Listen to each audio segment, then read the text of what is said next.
What's going on, guys? This is Chris with Catalog Craftworks, and today I'm going to be showing you how to cut dovetails, how I cut dovetails freehand with no jigs. Let's get to it.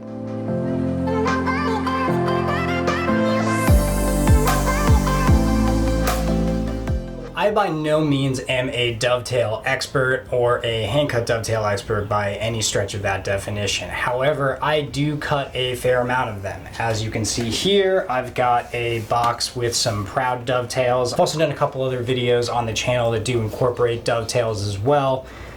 This is what we'll be working on today. If you're looking at a very manageable way to hand cut dovetails and to test your skills, this is definitely the video for you. So for starters, let's get into what you absolutely need to cut dovetails. You're going to need a dovetail saw of some kind. I like using a Western back saw. You'll also need a coping saw or a fret saw. Either works. I've recently switched to a fret saw, however, I used to use a coping saw and it works plenty fine. You will also need some dividers as well as a marking gauge to be able to mark out your tails and pins, as well as some sharp chisels and something to knock them with.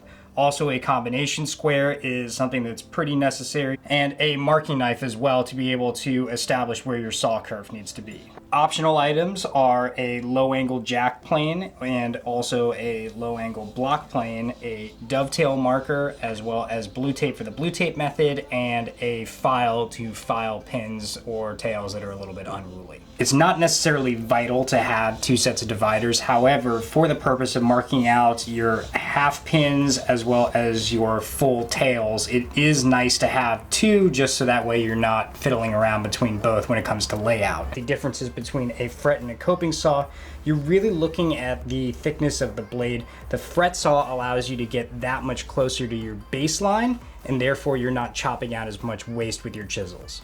A good foundation is key, so start with square and surface stock. I do the tail boards first, and I want to figure out how big I want the half pins to be. Once I establish that, I use the divider to indent on either side, and then with my other set of dividers, I walk across twice for two tails. The idea here is that I want the distance between the half pin mark and the end of my divider off the board to be about one full pin. Once I get that right, I'm going to indent across the board one way, starting from my first half pin, and then walk it back the other way from the opposing half pin. With the marking knife, I put the knife point in the indent and then slide the square up to it and strike the line. I then go back and trace them in with a pencil so I can see them better later. The marking gauge will set the baselines for your pins and tails, so since we're doing tails first, I'll set the marking gauge off of my pin board and strike the baseline on all sides of the tail board. And here's just a more cohesive view of all the layout steps so you can see them in action and in order. If you don't have a dovetail marker, you can use a sliding bevel gauge as an alternative. This is the Rob Cosman marker, and it's got two ratios on it, one for soft and the other for hardwood. Go ahead and trace that out and then mark out the waist. Before sawing, I hit the saw plate with some paraffin wax. You can get a lifetime supply of this stuff at your local Walmart for about $3, and it's great for planes and saws alike. My sawing technique still needs plenty of work, but I start by putting my thumbnail in the marking knife line and setting the saw curve into what will be the waist. I also do some little tiny back and forth strokes to make sure that the saw is started before I get into full push strokes. Loose grip and more of an across instead of a downward motion help immensely. You want to saw down to your baseline, but keep an eye on the back of your board to make sure you don't cross accidentally on the other side. I'm also right-handed and prefer to only cut the right-sided line, so I'll flip the board and come from the other side to complete the tails. Right about here is where I start to feel confident enough that the saw is set and switch to those nice full strokes that cut the most material. And here I'm just sneaking up on my baseline and checking to make sure that I didn't cross it.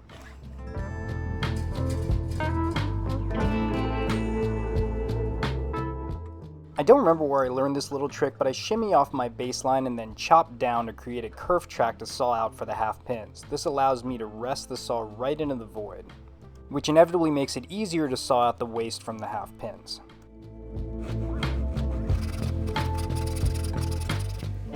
I then take a chisel to pare down to the line, and I find it's a lot easier to slice across the end grain instead of coming perpendicular into it. As I said earlier, a fret saw will allow you to get extremely close to your baseline. I still have a bad habit of tilting my saw so that the cut is higher on the back side. However, that's certainly better than being too low and then crossing over your baseline.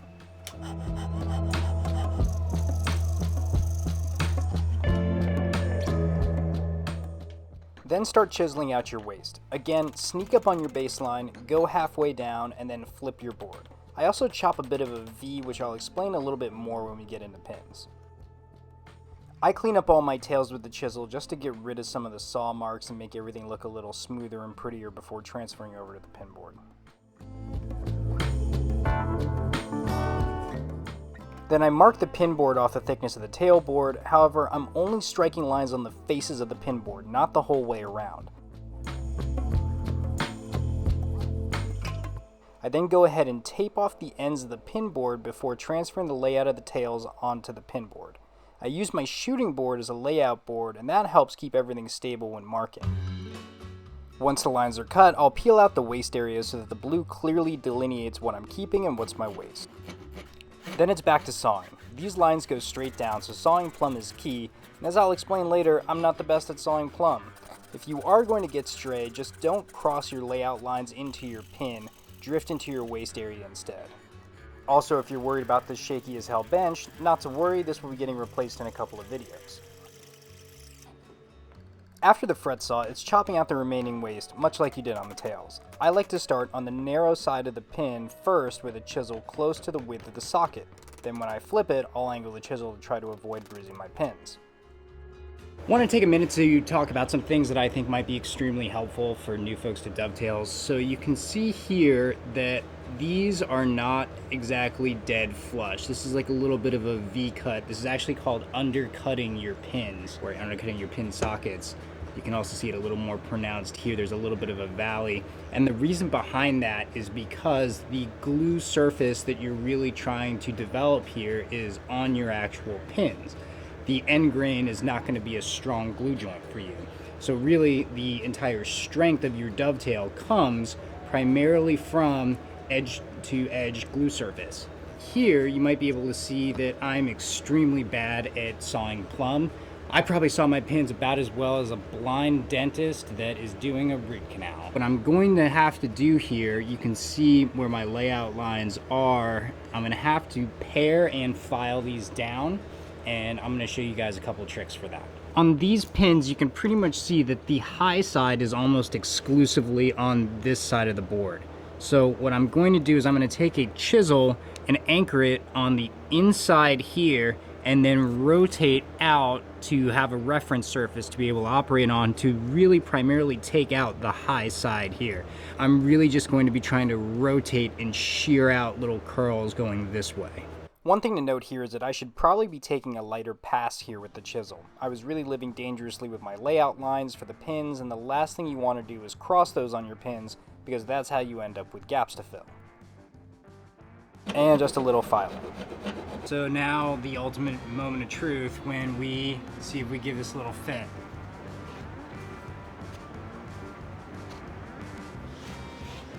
Huh. No way. That's pretty much about as good as I could ask for. I mean, it would be better if I could get these fit like this right off the saw, but let me just show you. These, at least by my standards, are pretty near perfect. With glue, they'll be even a bit tighter, and the proud ends just need some planing with a low angle plane to be nice and flush. You can see here that they're seated right to the baseline with no gaps, and that's a function of undercutting your pin sockets. So this one's a little bit more snug, but I think just a few taps with the mallet will get it to sit right.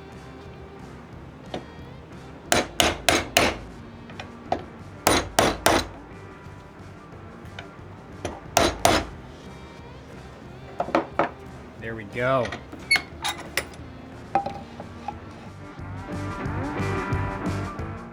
After everything is cut and fit, I like to give everything a light planing before glue up.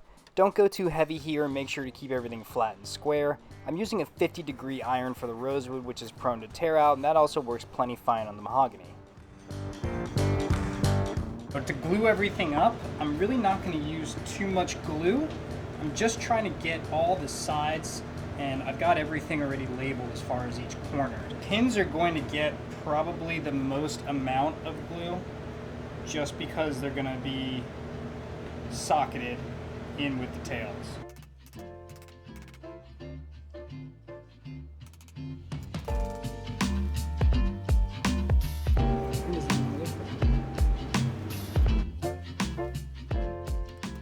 This is a lesson in making sure that you keep everything labeled, because I took some of the labels off of my pin boards and that was a little bit of a butt clenching moment just now.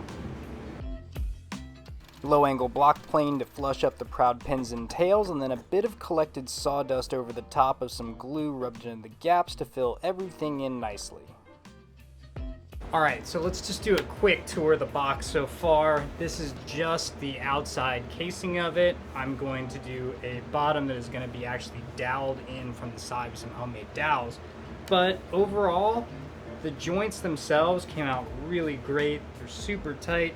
This one had a little bit of a color snafu there, and what that is actually thin CA glue. I was dealing with a little bit of chip out here, and I reached for the first glue that was available on my workbench, and that happened to be thin. I didn't quite notice it until it just came gushing out. Thin CA glue will tend to soak into end grain, and no matter how deep I try to plane or sand or do any sort of remedy, that's pretty much going to be in there. The only sort of solution for that is to hope that the poly in my finish will blend in with it as best as possible.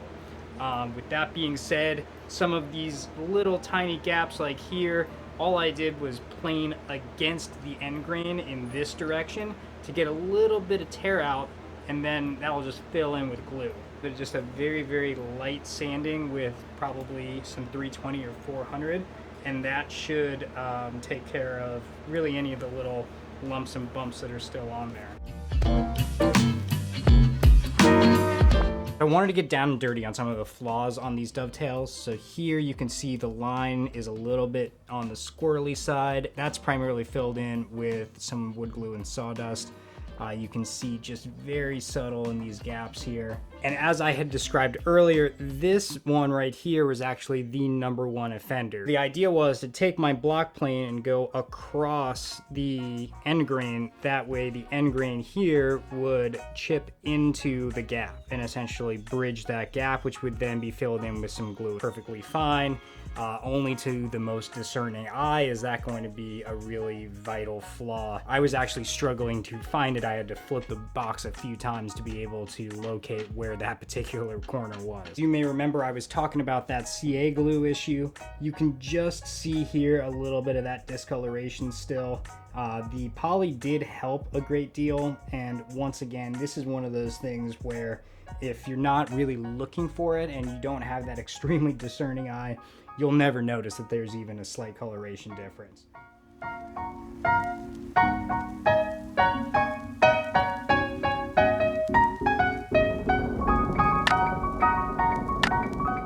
If you'd like to see the video on the full Japanese toolbox, I'll have that linked up here. Additionally, I'll also have the plans for the mini Japanese toolbox from Bike City Woodworks linked in the description below. Thanks for watching. Hope you guys learned something today. And as always, see you next time here at Cowdog Craftworks.